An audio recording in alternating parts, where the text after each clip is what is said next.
స్వేచ్ఛ అనేది మనసుకు సంబంధించింది దుర్యోధన. అది వస్త్రం కాదు, వేరెవరో లాక్కోవడానికి.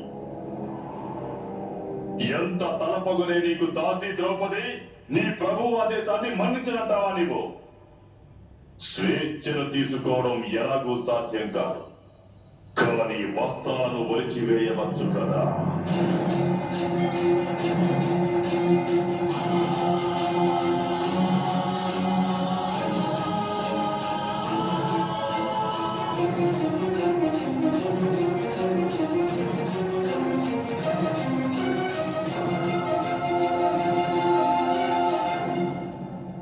దుశ్శాసన, ఇంద్రప్రస్థ సభలో ఏ విధంగా ఇది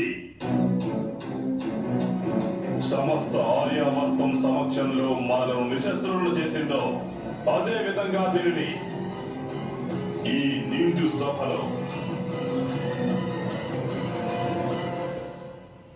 వివస్త్రను చెయ్యి.